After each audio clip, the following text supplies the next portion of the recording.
Bien, ya esta parte es la última de la enseñanza del día de hoy. Vamos a entrar al tema que es precisamente el título de hoy. La diferencia entre el monte Sión y el monte Sinaí. Y la diferencia entre Moshe, el gran profeta de Yahweh, que recibió el pacto, el primer mediador, y Yeshua, el mediador de la renovación del pacto, y del monte Sión. Entonces, vamos acá ya a esta parte, al versículo 18 de Hebreos 12. Ya nuestro hermano Juan Manuel, que le llamamos Johanna ayer, porque tenemos dos hermanos Johanna allá en Sevilla, entonces al hermano Juan Manuel le llamamos Johanna Malek. Y él ya leyó estos versos. Vamos a tomar desde el punto escritural en contexto, porque así como vamos a estudiar precisamente todas las cartas y todos los escritos, con los contextos, porque así es donde vamos a conocer por qué es Shaul y de qué habla, por qué habla y de qué habla. Vamos al versículo 18, Hebreos 12, dice: ustedes no se han acercado al monte que se podía tocar. Ustedes no se han acercado al monte que se podía tocar, al fuego encendido, a las tinieblas, a la profundidad, a la profunda oscuridad, a la tempestad. Verso 19: al sonido de la trompeta y al estruendo de las palabras, que los que lo oyeron rogaron que no se les hablara más, porque no podían soportar lo que se mandaba. Si un animal tocaba el monte, sería apedreado. Y tan terrible era aquel espectáculo que Moshe dijo: estoy aterrado y temblando. Hermanos, ¿cuándo ocurrió esto? Eso es necesario saber. ¿Cuándo ocurrió lo que está diciendo Shaul? Los hebreos sí sabían, de memoria sabían eso. A nosotros nos corresponde ir a saber de qué está hablando. ¿Cuándo fue ese espectáculo tan estruendoso que Moshe decía que estaba aterrado? Y el pueblo dijo: ya no queremos escuchar más. ¿Qué fue lo que ocurrió? Si empezamos a leer desde el capítulo 19 de Éxodo, el libro de Shemot, en el tercer mes de la salida de Egipto, el pueblo llega al desierto de Sinaí. Llega al monte y Yahweh le dice a Moshe: sube, porque te voy a decir lo que vas a hacer. Entonces él le dice: vas a santificar al pueblo. ¿Cuál era la santificación? Tenían que lavar sus vestiduras, tenían que apartarse de toda abominación, inclusive no podían tocar mujer durante 3 días, que era el día pactado entre Yahweh y Moshe, que él iba a aparecer en el monte. ¿Para qué, hermanos? Para hablarle al pueblo con su voz estruendosa, para que sepan que él era el que le estaba dando la instrucción a Moshe y respeten a Moshe hasta el día de hoy. Por eso Yeshua, en la parábola aquella de Lázaro, el hombre rico, al final de la parábola le dice: ahí tienen a Moshe, escúchenlo. ¿Por qué? Porque no había muchas Biblias para leerlo, por eso no dijo léanlo. Dijo escúchenlo. ¿Por qué? Porque los levitas y los maestros eran los encargados de leer a Moshe, de leer la Torá. Por eso él decía: en la silla de Moshe se sientan los escribas de los fariseos con la autoridad de Moshe. Era porque tenía que enseñar lo que Moshe había dicho. ¿Y qué le dijo Yahweh a Moshe? Le dijo la instrucción que debían seguir. Entonces nosotros vamos a comparar el monte Sinaí, donde se dio la instrucción, pero que no perfeccionó a las personas, que más adelante lo vamos a analizar. No perfeccionó al pueblo. Aunque dice Pablo, hermano, pero el pueblo siguió y siguió, pero no lo alcanzó. No se pudo perfeccionar el pueblo. Y Moshe mismo dice las causas. Moshe dice las causas, que las vamos a analizar. Pero en el monte Sión viene la perfección de Yeshua, el segundo mediador. Esa es la diferencia y es la importancia de la venida de Yeshua, que el mismo Moshe lo dijo y lo vamos a conocer. Pero primero vayamos, hermanos, que es necesario ir a los contextos de la escritura. Vamos a Éxodo o Shemot, capítulo 19, versículo 9. Éxodo 19:9 dice: y Yahweh le dijo a Moshe: vendré a ti en una nube densa para que el pueblo oiga cuando yo hable contigo, y así confíen siempre en ti. Entonces Moshe le informó estas palabras al pueblo acerca de Yahweh, y Yahweh le dijo a Moshe: ve al pueblo y adviérteles que se mantengan puros hoy y mañana, que laven sus ropas, que se preparen para el tercer día, porque Yahweh bajará el cuarto día a la vista de todo el pueblo. Es decir, terminado el día tercero, se oculta el sol, y entonces en la noche siguiente aparecía Yahweh. Dice: y le dirás: tengan cuidado de no subir al monte ni tocar las faldas del monte. A cualquiera que las toque se le dará muerte. Nadie debe poner la mano o será apedreado o flechado, sea bestia o sea hombre. Eso es lo que viene diciendo en la carta Shaul. Aunque sea un animal, se lo iba a apedrear. Era algo terrible el que Yahweh aparezca en el monte. Versículo número 13: nadie debe poner las manos o será apedreado o flechado, sea bestia o sea hombre. No vivirá. Cuando el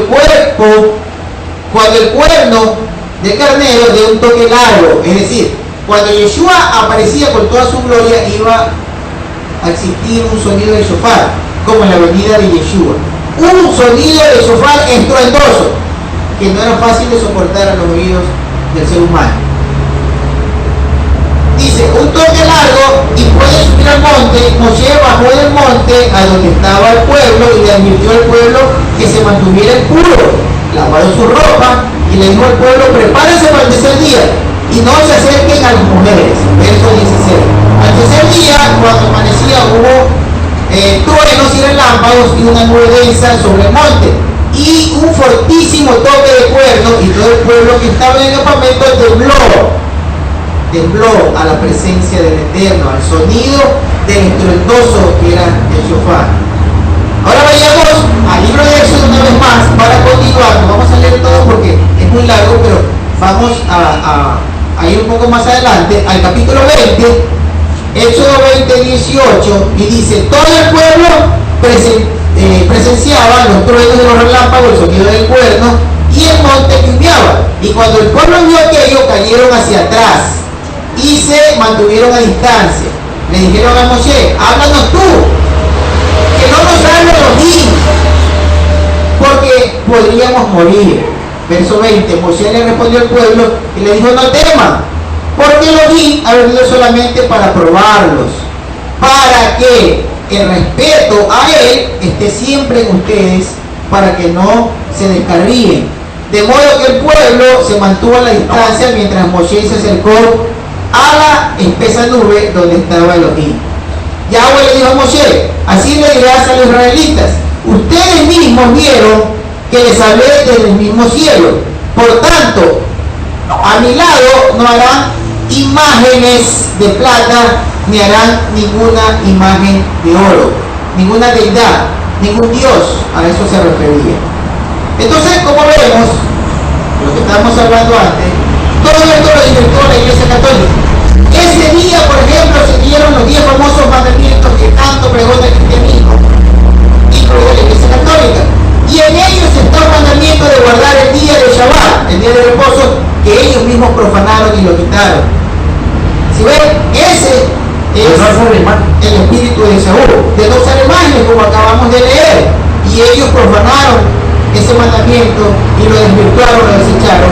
Y hoy en día, ¿cuál Saúl? El Concilio de Trento fue que se autorizó la veneración y adoración a las imágenes. Desde ahí no ha cambiado nada.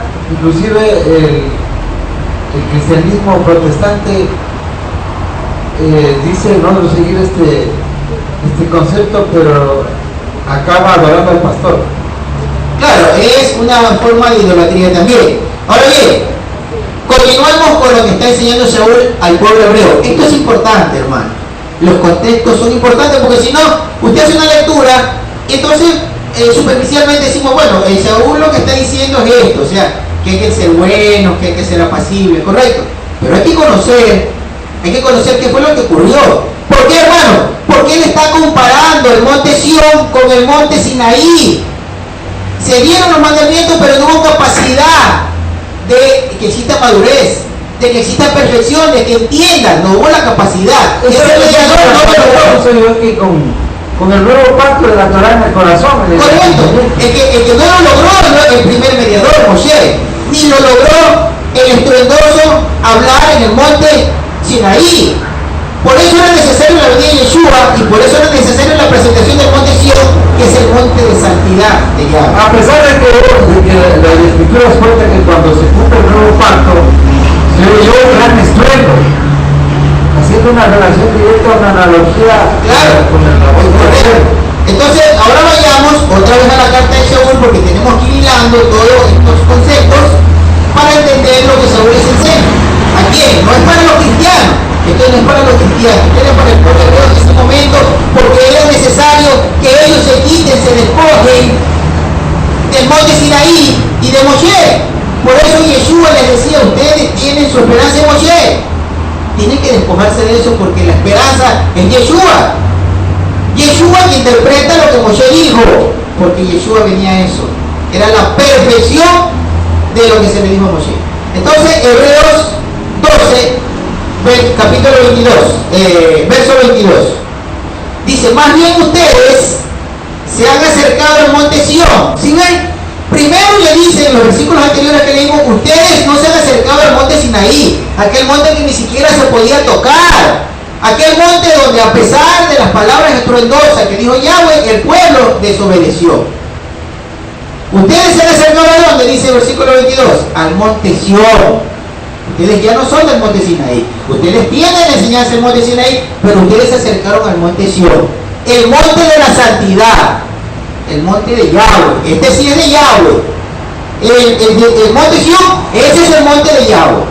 Entonces dice, a la ciudad de los vivos, a la Jerusalén del cielo. Esa es la ciudad escogida y ese es el lugar donde Yahweh va a reinar y va a gobernar al mundo.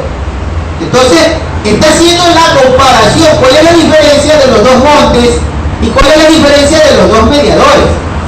Bien, a la Jerusalén celestial, a la reunión de millares de mensajeros, a la asamblea de los primogénitos que están inscritos en el cielo. Hermano, ¿quiénes venimos a ser los primogénitos? Y yo sí me quiero incluir acá. Aquí yo no me voy a apartar, porque sí creo ser uno de los primogénitos cuyo nombre está escrito en el cielo. ¿Por qué he despertado esta senda? Por motivación del Rúa, porque es el Rúa el que me ha excitado a que yo acuda a este camino, a pregonar el nombre de Yahweh, a buscar el entendimiento de la Torah y su fiel cumplimiento. Y esto solo lo pueden hacer los del linaje de Abraham, creyentes en Yeshua, como lo dice el mismo Shaul. Shaul dice, el que abre el corazón a Yeshua es el linaje, ese sangre, ese cera de Abraham. Entonces, hermanos, estas palabras para el pueblo hebreo son palabras que hacen eco en nosotros, pero debemos conocer la diferencia. ¿Por qué el pueblo no pudo?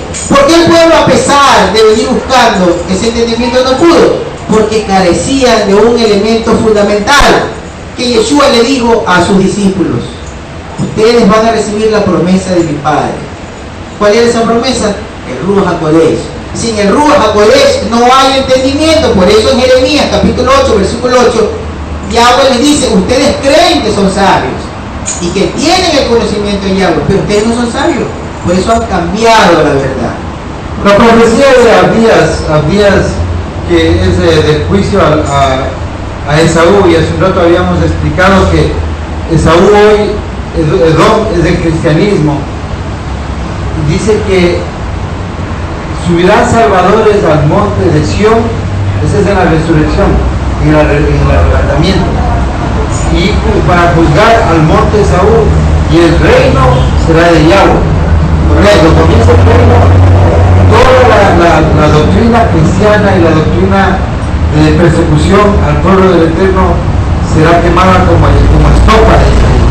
Entonces será el gobierno de Yahweh. ¿En quién? En Yeshua, porque lo dice el libro de Ezequiel capítulo 34. Yahweh será el Elohim y Yeshua, cuando dice ahí, mi siervo David será el príncipe de todos ustedes. Entonces estábamos en el versículo 23 de Hebreos 12, dice: a la asamblea de los primogénitos que están inscritos en el cielo, a Yahweh, el juez de todos, a la comunión espiritual de los justos que han llegado a la madurez. ¿Sí ven?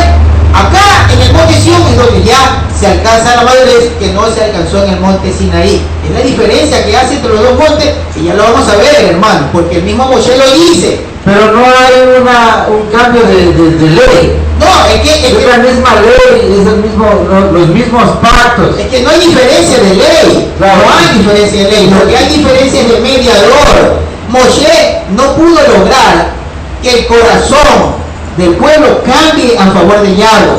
No lo pudo lograr, pero Yeshua lo ha logrado porque nosotros somos ese testimonio de lo que lo que logra Yeshua es hacer ese cambio, pero no anula el pacto, por ejemplo, de la circuncisión. No, de ninguna manera. Porque no tiene nada que ver el nuevo pacto de la Torah en el corazón con el que sí existe de la circuncisión.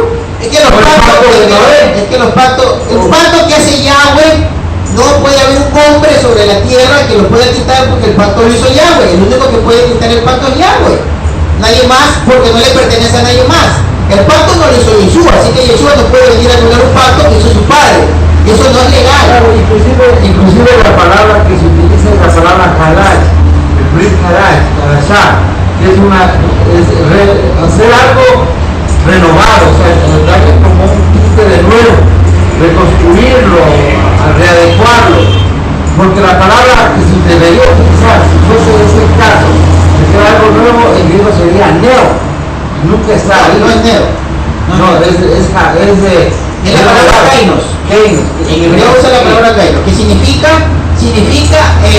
algo que se renova, no que es nuevo de nueva fabricación. Ahora bien, y una cosa, o sea, si no es bien puntual, porque el pacto de la circuncisión es una doctrina edomita.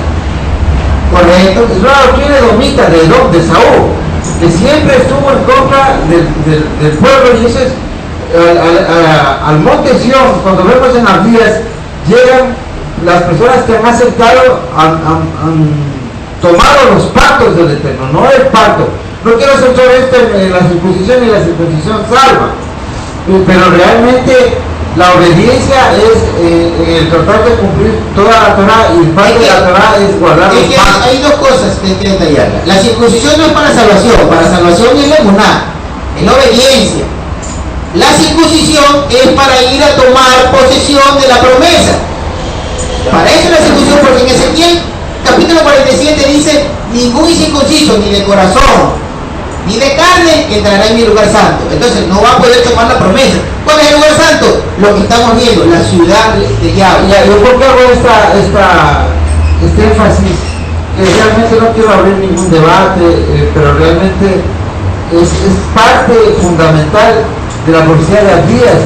¿Quiénes van a ser los que van a estar en el monte Sión? Tengan por seguro que en el monte Sión no va a haber ni un incircunciso. Ahora, es que la diferencia acá entre los dos montes y entre los dos mediadores, hermanos, es que en el monte Sinaí se dio la Torah, pero esa Torah que se dio en el monte Sinaí, con ese mediador no fue capaz de hacer que el pueblo cumpla. Pero vino Yeshua y sí fue capaz de crear corazones como los nuestros, que sí queremos cumplir todo cuanto dice la Torah. Por eso acá Shaul le llama, en el versículo 24, le llama al monte el lugar de la comunión de los justos que han alcanzado la madurez. Porque el justo se convierte en aquel que concibe en su corazón y a cumplir la Torah, pero la Torah de Yahweh, no de los rabinos, ni de los pastores, ni de nadie, sino la Torah que Yahweh instruyó a Moshe para su pueblo. Eso fue lo que enseñó Yeshua, a cumplir la Torah cabalidad, sin levadura rabínica. Y hoy en día, los que hemos salido del cristianismo, entendemos que Yeshua, por medio de su ruah, de su espíritu, nos abre el entendimiento a salir de las doctrinas cristianas, por ejemplo, que erróneamente han hecho eco en los corazones y en la mente de las personas, dejando una idea preconcebida de que, por ejemplo, el pacto de la circuncisión ya no va. Eso es algo muy enraizado en los corazones de quienes hemos salido del cristianismo, a rechazar el pacto de la circuncisión, que, como decimos, no es para salvación, pero sí es específico Ezequiel, que sin circuncisión, en el día que se va a repartir la heredad que se le dio a Abraham y a su descendencia por medio del pacto de la circuncisión, no se la va a poder tomar, porque Yahweh es enfático en decir que ningún incircunciso, ni de corazón ni de carne, va a poder entrar a O sea, sí hay libertad para gentiles, pero no puede entrar al templo. Una cosa más, que Jerónimo, padre del edomismo, del catolicismo romano, en el primer concilio de Nicea, él tiene un escrito donde hace alusión a una secta de herejes, de los herejes. ¿Por qué eran herejes? Porque se creían en Jesús, dice él, creen en Jesús, guardan las fiestas y se hacen la circuncisión. Y nosotros vemos que ese es el pabilo que nunca dejó de ser y que hoy se está restaurando. Adelante, Alejandro. Y esa doctrina es tan diabólica, por decirlo así, con todo lo respeto a las personas que quizás son cristianas y nos están escuchando. Pero la verdad, una tan malvada, tan dañina, tan fuerte en nuestras mentes que ahora en el mismo mesianismo se debate, ahora en el mismo mesianismo se entra en contienda.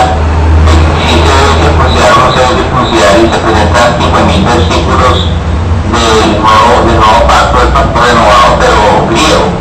No se presentan verdaderamente como es la esencia de lo que es la palabra hebrea. Y eso daña porque un poco de la ola pues leuda toda la masa y contamina. Pero indiscutiblemente, claro que sí, o sea, la Luis Milán, que es un hombre correcto, es parte de los pactos, y si lo digo ya, lo digo que era para siempre, como siempre lo he dicho, simplemente tenemos que obedecer. Ni siquiera ponernos nosotros a debatir y a polemizar si hay que hacerlo o no, hay que hacerlo.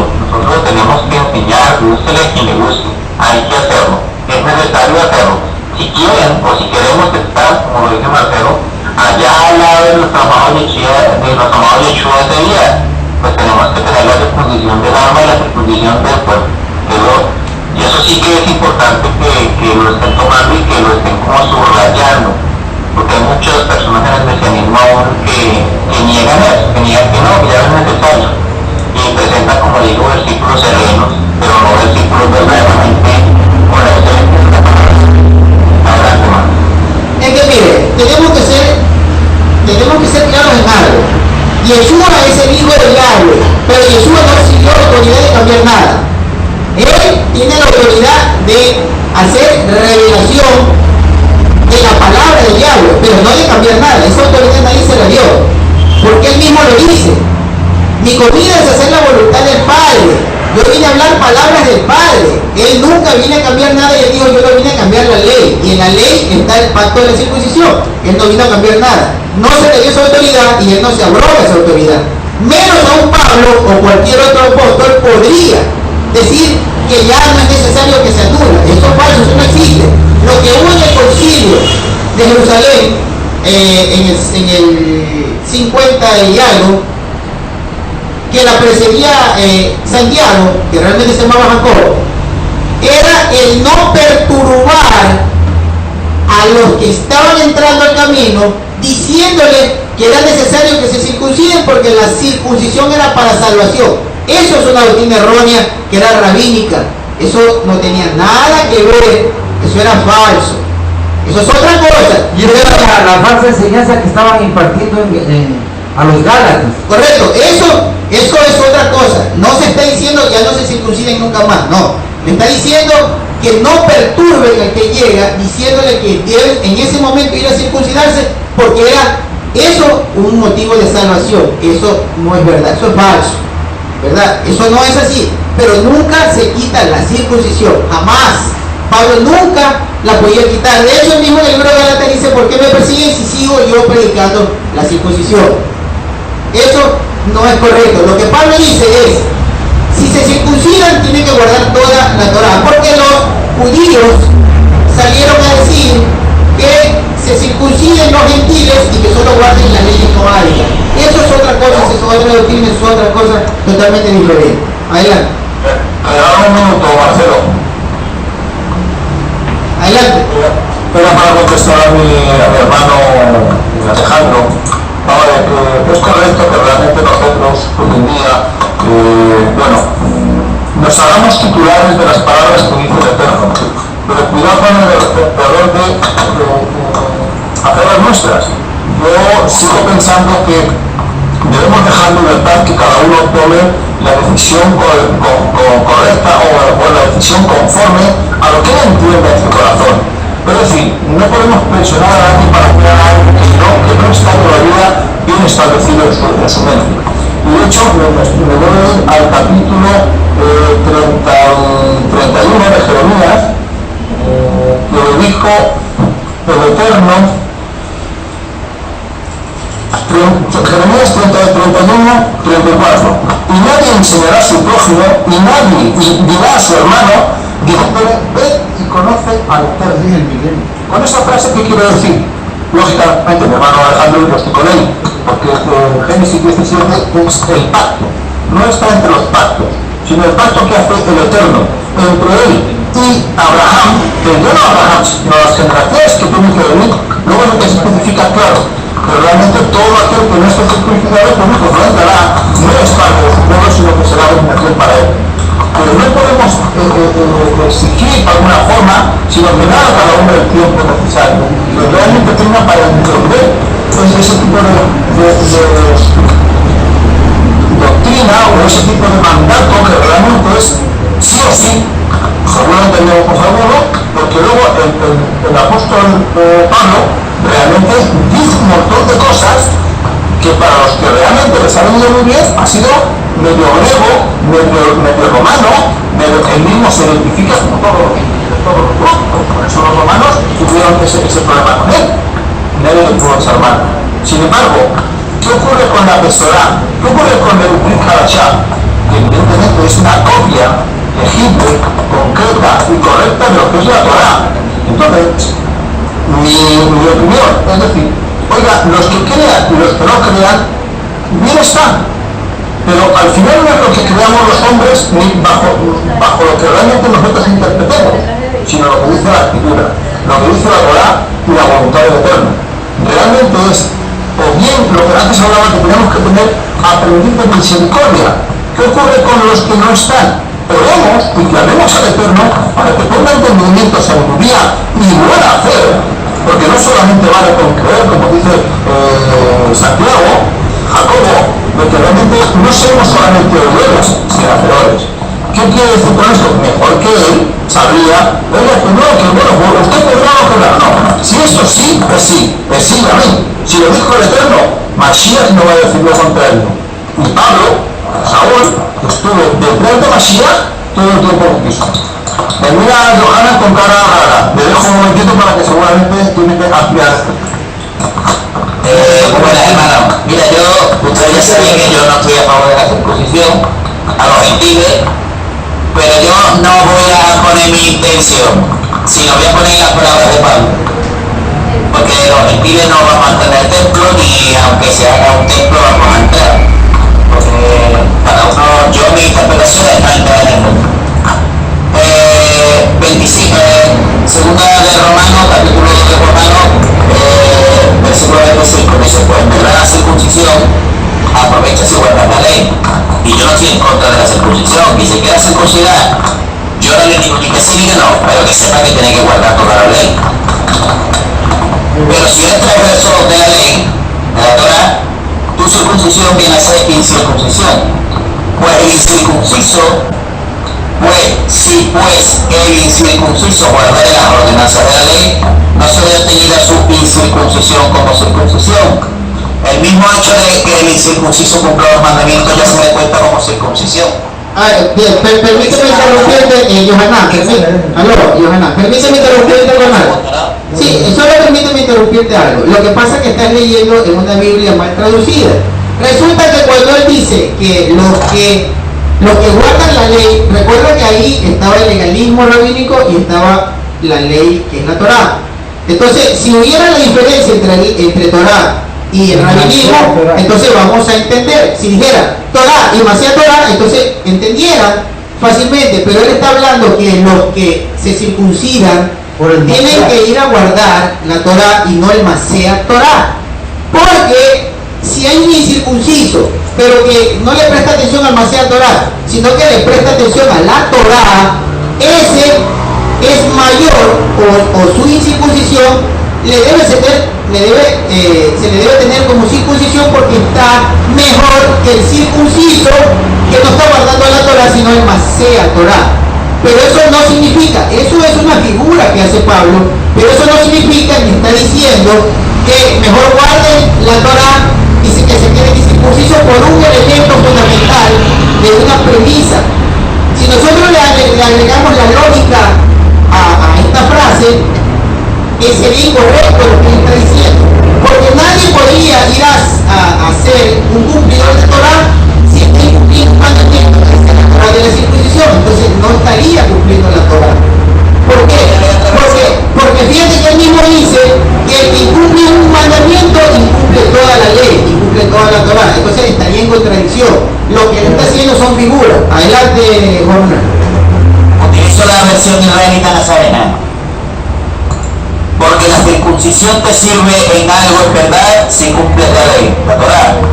Pero si violas la Torah, tu circuncisión viene a ser incircuncisión. La circuncisión es un pacto que hacemos nosotros con Yahweh mismo. Nosotros nos circuncidamos y nos comprometemos a cumplir toda la ley, toda la Torah. Pero hay gente que cumple la Torah sin comprometerse, que lo hace por amor. Nosotros, los que no nos circuncidamos, lo hacemos sin la obligación de la circuncisión. No nos obliga a nadie, lo hacemos por amor. ¿Qué es lo que pasa? De que aquí está explicando nuestro hermano Pablo, en el versículo 26 dice, por otro lado, si el incircunciso cumple los justos preceptos de la ley, la Torah, su incircuncisión se le considera como circuncisión.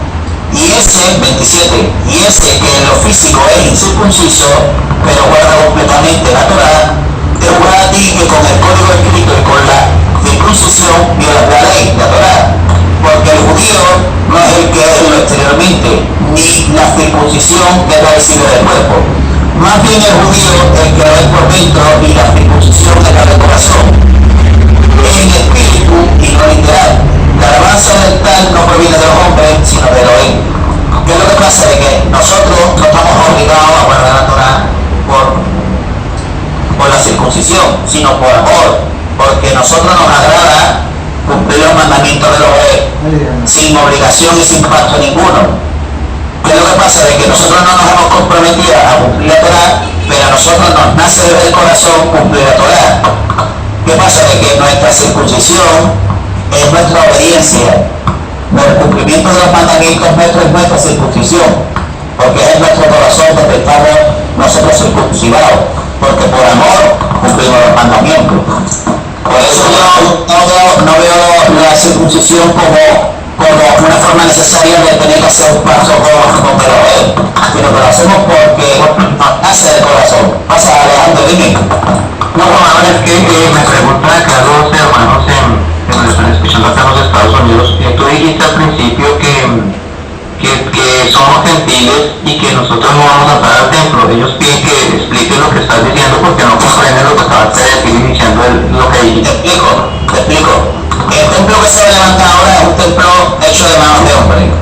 Es un templo que va a terminar siendo pagano, va a ser pisoteado por los paganos, va a ser, digamos, puesto, forzado, que es el templo donde se sentará la gran abominación. De hecho, se nos advierte de que cuando la abominación desoladora esté en el lugar santo, huyamos de Jerusalén, huyamos a los montes, y cuando digan aquí está el Mesías, nosotros no le creamos. ¿Qué es lo que pasa? De que ese templo no es levantado por el Mesías, sino por los hombres. Nosotros no debemos entrar en ese templo. Cuando venga nuestro Mesías y establezca el reino, entonces sí tendremos que pisar ese templo. Pero el que a continuación viene ahora, ese es un templo hecho de manos de hombre, donde se va a poner, donde va a sentar la abominación desoladora. Ahí no debemos entrar. ¿En qué parte de la escritura dice que ellos van a levantar un templo? Ya se está levantando el templo, No, discúlpame, o sea, ¿en qué parte de la escritura dice que se va a levantar un templo falso y que ahí se va a sentar el antimesías? Yo creo que tú digas por ejemplo, podemos coger Daniel, o podemos coger Mateo 24-25, donde se habla de los últimos tiempos, porque, por ejemplo, en Daniel 9, me parece a mí, es donde habla de la abominación desoladora, o por ejemplo en Mateo 25, que en los últimos tiempos, por ejemplo, podemos ver, es que lo mismo estaba ahí. Vamos allá. Si podemos, mira,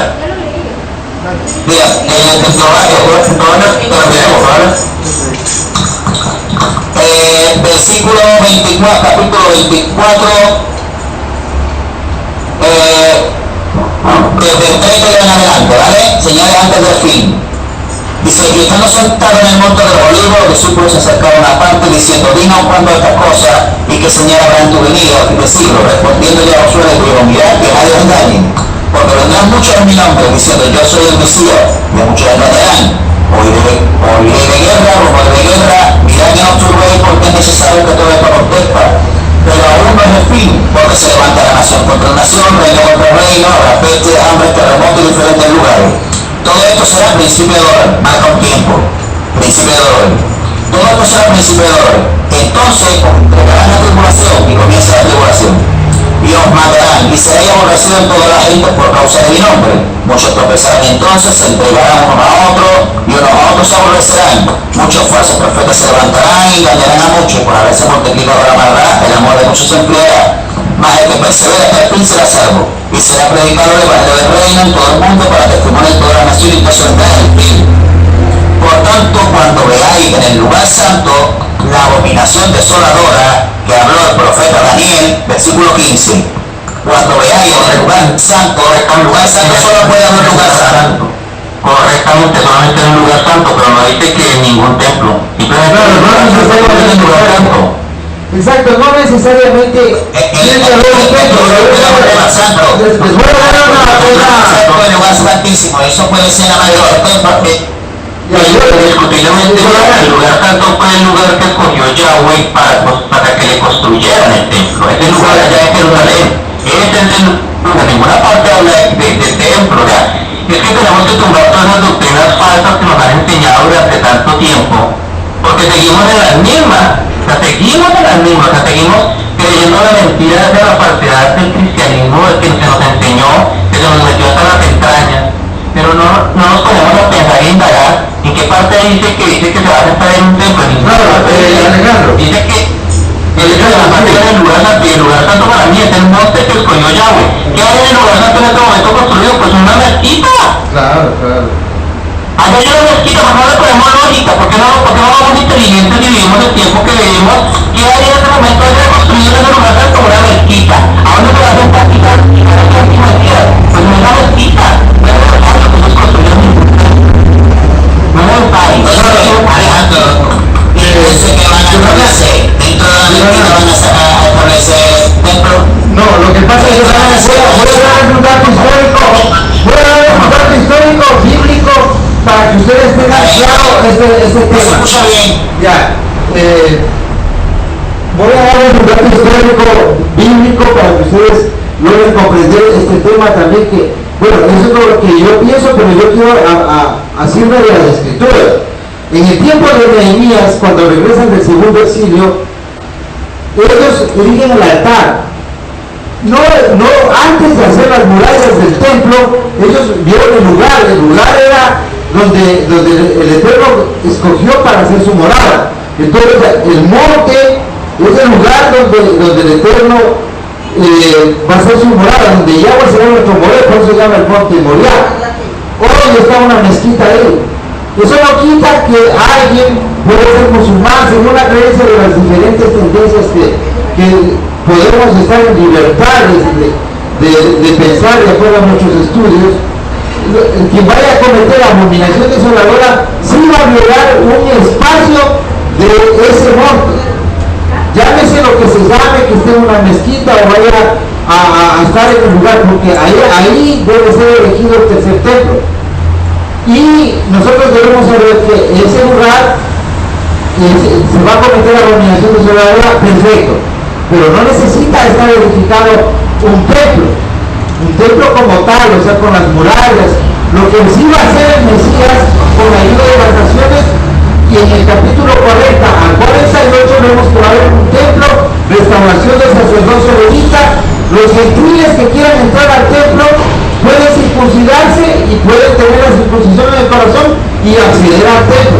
Capítulo 44 del libro de Ezequiel, claramente no dice una de las dos circuncisiones, no, requisito para los gentiles, o sea, eso da por hecho de que los israelitas y la casa de Judá, que también es israelita en ese tiempo, tiene su circuncisión. Hace una excepción de los gentiles que quieran ingresar al templo, tienen que someterse a la circuncisión del corazón y la circuncisión física.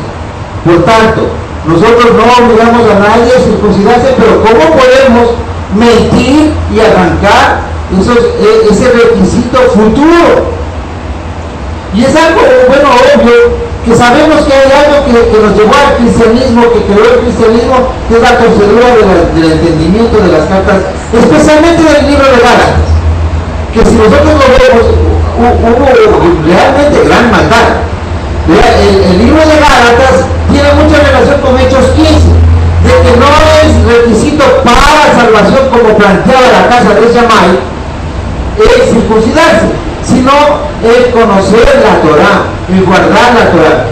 Si es que un gentil quiere guardar la Torah, obviamente no va a poder guardarla si no se circuncida. ¿Por qué? Porque un gentil no va a poder guardar pesa. Sin circuncisión nadie puede hacer exceder de pesa, que Yeshua dice como un memorial que se haga en nombre suyo, guardar el exceder de pesa. ¿Por qué? Porque él mandó a sus discípulos a preparar Pesach. Y la palabra que se utiliza exactamente es Pesach. O sea, no es una palabra mal traducida ni desentendimiento. Eso que le han puesto en la Biblia Reina Valera como última cena. Entonces nosotros pensamos que eso es así y realmente da pie para que, no para interpretaciones, sino para la obediencia.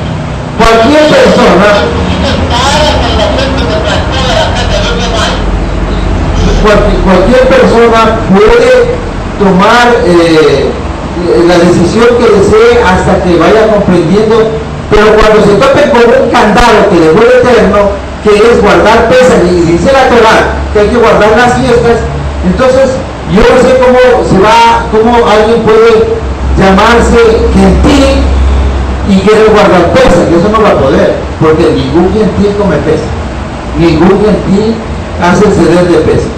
Y para celebrar Pesach, si no entendió, o si es que entendió, o si es que no la tiene clara, pero a Pesach no se puede presentar. Yo digo con todo el amor a mis hermanos, si no enseñamos esto, si por esa causa de hablar de estas cosas puede causar polémica, está bien, podemos discutir. Sabemos que Ruagos es el que nos despierta esto, pero no decir esto es como jurídicamente darles incompleta la Torah. O sea, y jurídicamente no se puede guardar Torah sin guardar Pesach. El que ahí por eso no se equivoca Shaul. Cuando Shaul dice que el que viola un mandamiento viola toda la Torah. Es que mire, un pecado lleva a otro pecado. Adelante, Alejandro. Disculpa, es que me va al hilo. Yo le quiero aclarar también a Mochi que en ningún momento yo estoy tomando la escritura como título personal. Simplemente yo estoy haciendo el mismo trabajo que hizo Shaul y que hicieron aquellos hombres en aquel tiempo cuando el Rueda despertó. Alejandro, no hablo de ti, sino que debe ser una interpretación para que nadie piense. Pero no te estás diciendo que te la demos tú. Porque fue que Claro, pero seguimos con unas palabras, no, en ningún momento te he dicho que tú personalices, sino que realmente podemos hablar y los otros pueden entender, pero en ningún momento te he dicho que tú te la tomes a poco a tu nombre. me parece muy hermoso, Moche, lo que tú dijiste también, que Santiago, la sabiduría que le dio en ese momento el Eterno al hermano de Yeshua en aquel congreso que hicieron aquella reunión, de que bueno, pues de que no se hostigara a los hermanos que estaban llegando al camino, o sea, la oveja perdida del pueblo de Israel, porque esa es la labor de Yeshua, la labor que le mandó a hacer a sus discípulos y la labor que tenemos nosotros que hacer hoy en día también. Que los dejaran que ellos chaval, pues iban a ir a chaval y en el chaval iban a escuchar, y cuando iban a escuchar pues el mismo Rubén les iba a enseñar, y y al enseñarles en obediencia ellos lo iban a hacer. Exactamente es lo que pasa hoy en día. Nosotros, chaval, lo tenemos que enseñar. Claro. Y el Ruach será que cada corazón lo haga. El Ruach será el que le muestre a cada corazón. Yo en ningún momento he querido darme a entender de que tiene que ser y que lo tienes que hacer ya, o si no, mucho te vas a condenar. No, de ninguna manera. No, y evidentemente esa era la idea. Por eso puesto la postilla de que realmente muchos pueden entender que se personaliza, pero no, tú evidentemente estabas haciendo bien y lo que quiero identificar es que tenemos que dejar a otros, que realmente ellos, como dice la señora, que realmente tomen sus decisiones, a uno le va a hacer más, a otro le va a hacer menos, pero para eso claro, chaval, dando un poco de luz. Lo que entiendo es que llegará el momento, que no está muy lejos, y que la plenitud del Ruach va a estar tanto rebosando en los corazones, que cada quien va a saber lo que tiene que hacer y va a tomar la decisión que tiene que tomar y lo va a hacer por amor, como dice Juan Manuel, porque las cosas del Eterno para nosotros las hacemos por amor a Él, y ese amor simplemente se tipifica en una sola palabra que la hemos repetido todo el Shabbat, en obediencia. Y continúa Marc. Miren, entonces fíjense ustedes. Ya para terminar este episodio de la circuncisión, porque nos faltan unos versitos que leer para terminar el tema. Fíjense ustedes, algo importante. Esto con todo amor a nuestro hermano Yohanan. Yo sé que él tiene toda la disposición de guardar la Torah porque le nace de su corazón, y yo sé que él va a llegar a este entendimiento porque no sería indiferente que Yahweh, conociendo su corazón, dispuesto a guardar Torah, él no reciba esta instrucción. Pero fíjense que la Torah dice que en un momento también yo pensé lo mismo. Claro. Y yo fui un poco más analítico que tú cuando decidimos, ¿te acuerdas? Claro. O sea, yo me puse un poco resistente porque había leído lo mismo, entonces tuve que analizarlo y realmente eso así sucede. Bueno, y en todo caso, pero hay algo que le quiero recalcar. Y sí me dirijo al hermano Yohanan y a los otros hermanos que de pronto hagan resistencia a él. Hay algo específico. Hay que guardar algo que para Yahweh es indispensable que le dejó su pueblo. Hay que guardar el Pesha. Hermanos, el Pesha es un ritual, es legal, en el que recordemos que el Pesha significa pasar por alto. Es importantísimo el cordero de Pesha, es importantísimo Yeshua como cordero de Pesha, pero no vamos a tener a Yeshua como cordero de Pesha si no celebramos el Pesha de la forma como él dijo que había que celebrarlo. Y algo importante, hermanos, él no se sentó con ningún incircunciso a celebrar el Pesha. No, y en Egipto ningún incircunciso se sacó. Y en Egipto ninguno quedó incircunciso para celebrar el Pesha, porque antes se le dijo a José que hay que circuncidar que quiera celebrar Pesha. Y Torah nos manda a celebrar Pesha, hermanos, nos manda a celebrar Pesha, porque olvidémonos de la palabra Pesha, olvidémonos de la palabra Pascua. Tiene que pasar por alto la abominación que venimos haciendo durante todo el año. Y eso se consigue con el cordero de Pesha. Nuestras abominaciones son necesarias que sean limpias, celebrando el Seder de Pesha, que dijo Yeshua que lo celebremos.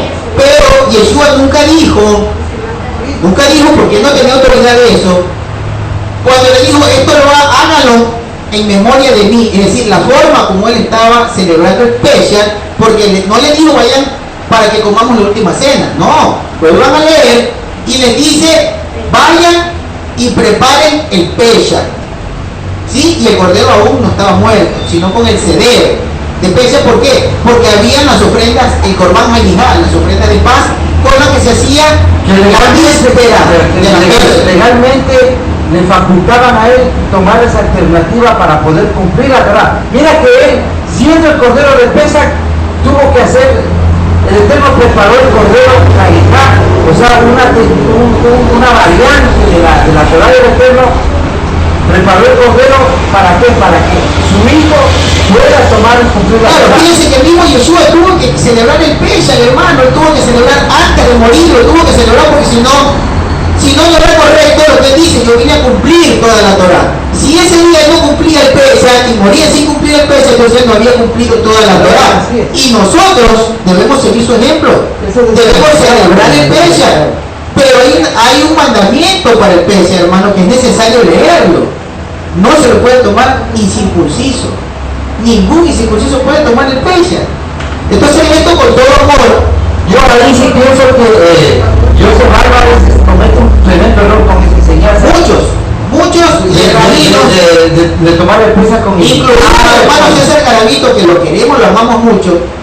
Y respetamos la Torá, que dice, respetamos a los hombres. Ya tengo yo de invitar a un incircunciso si estoy viendo que ningún incircunciso me va a celebrar. Eso lo hagan otros, nosotros no lo vamos a hacer. Yo personalmente creo que hemos hecho. Y el año ese que nosotros nos convertimos o regresamos, sea cual fuera el caso nuestro, el año aquel no celebramos Pesach y nos sentimos tristes porque entendimos de que necesitamos. Correcto, cuando nosotros nos empezamos a reunir como pueblo del Eterno, como no estábamos circuncisos, no celebramos Pesach. Y eso fue una tristeza para nosotros en el corazón. Pero fíjense que hay un atenuante, es que Yahweh no se queda con nada. Ya nos apartamos del tema, pero bueno, creo que esto es necesario, hermano. Miren, hay un atenuante. Un grupo de israelitas no pudieron celebrar Pesach el día acordado, es decir, el 14 del mes de abril, del primer mes hebreo. No pudieron. Pero ellos hablaron con Moshe y le dijeron: nosotros queremos cumplir ese mandamiento. Pero cuando ellos vinieron, el día de Pesach, venían de una batalla y venían ellos llenos, digamos, de contaminación. Por lo cual, al Pesach hay que ir totalmente descontaminados, hay que ir limpios. Como no pudieron celebrar, ¿y ahora qué hacemos? Y Moshe le dijo: voy a preguntarle a Yahweh, voy yo a consultarlo con Yahweh. Claro, esas excepciones las hizo con el rey Sedequías. Correcto, ¿y qué pasó ahí? ¿Qué le dijo Yahweh? Yahweh le dijo que lo hagan el próximo mes, ¿verdad? Claro. Que lo hagan el próximo mes en el mismo día.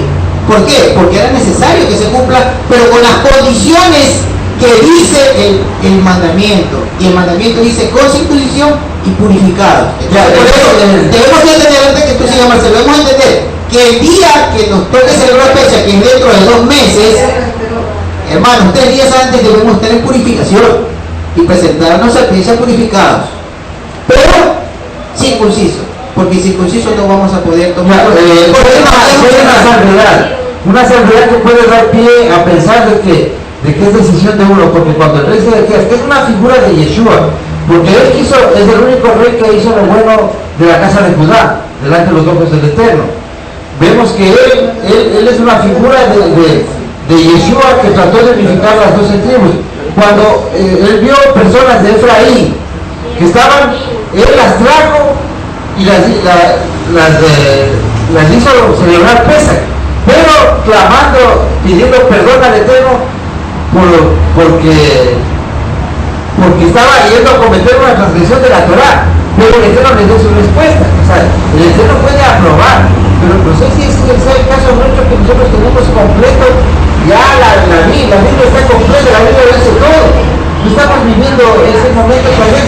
Yo sé que el Eterno tiene misericordia de todos nosotros.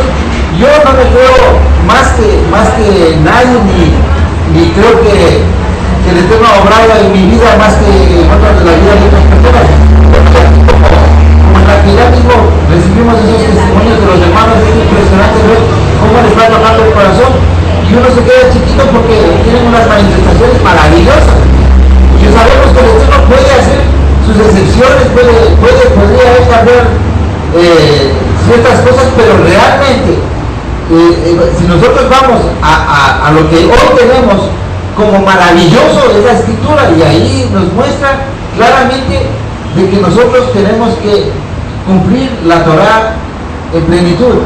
Yo no soy el Eterno para juzgar a nadie como él lo pueda mirar, pero realmente como un argumento legal que es la Escritura, fuera de toda interpretación, vemos que el Eterno al hacer celebrar Pesach con la circuncisión como requisito indispensable, eso es lo que en la legislación y en los congresos y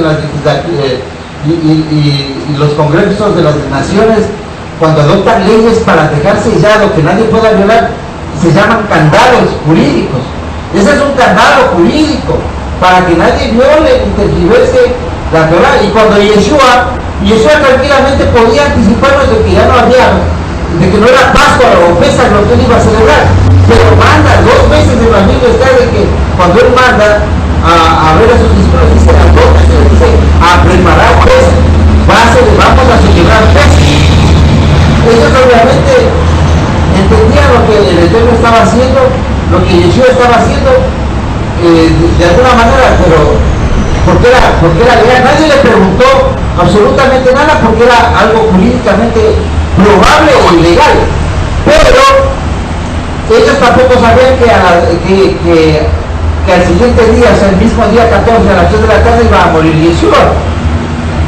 Entonces ahí han de haber ido hilando recién teniendo clara la película de lo que Yeshua estaba haciendo. No, y como él era su maestro, como estaban en su yeshiva, le obedecieron lo que él dijo que tenía que hacer. Adelante, Alejandro. Yo veo que este programa, sí quiero pedirle a los hermanos que reflexionen sobre Daniel 9, pero en el contexto hebreo, porque quizás de pronto Daniel no está hablando de ninguna antimesías, sino de pronto más bien el que estaba quitando los sacrificios era el mismo Yeshua. O sea, hay que analizar la escritura desde el concepto hebreo para ver verdaderamente qué es lo que está diciendo cada personaje. Pues yo pienso, Marcelo, que todo lo que nos está aclarando está espectacular. Yo recuerdo cuando yo vivía en Ecuador, después de que Rubén me despertó a ser libre en Milán, precisamente esa semana era la semana de aquella celebración de lo que llaman supuestamente la Pascua, que nosotros sabemos que no se llama así.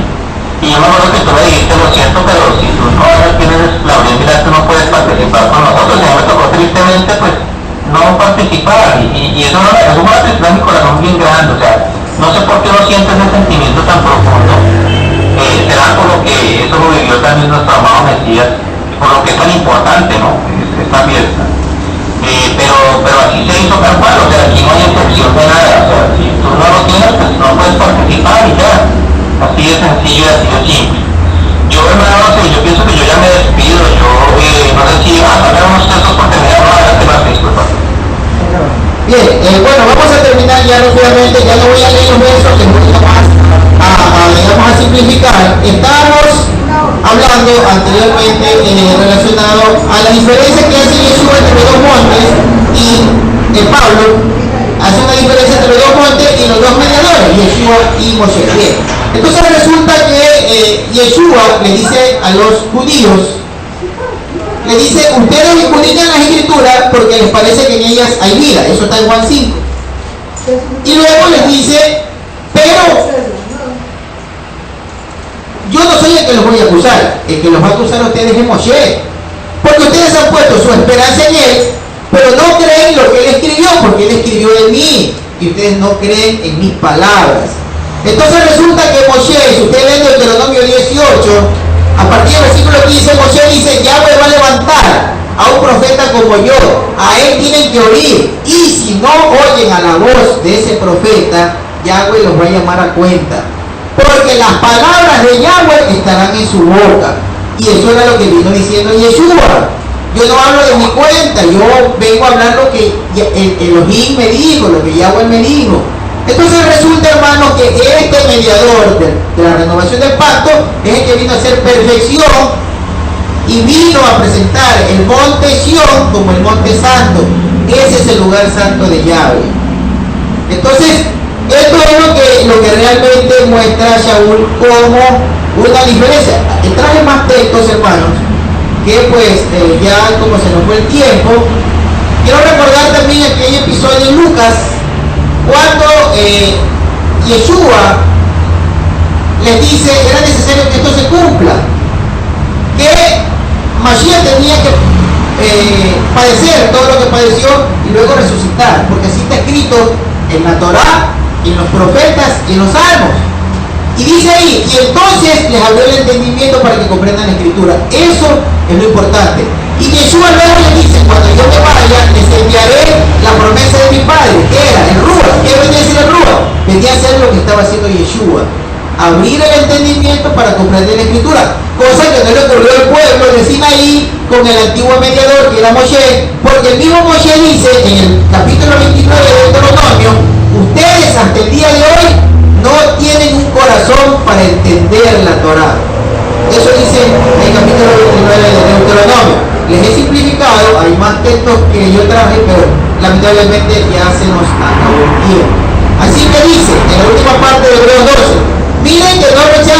habla.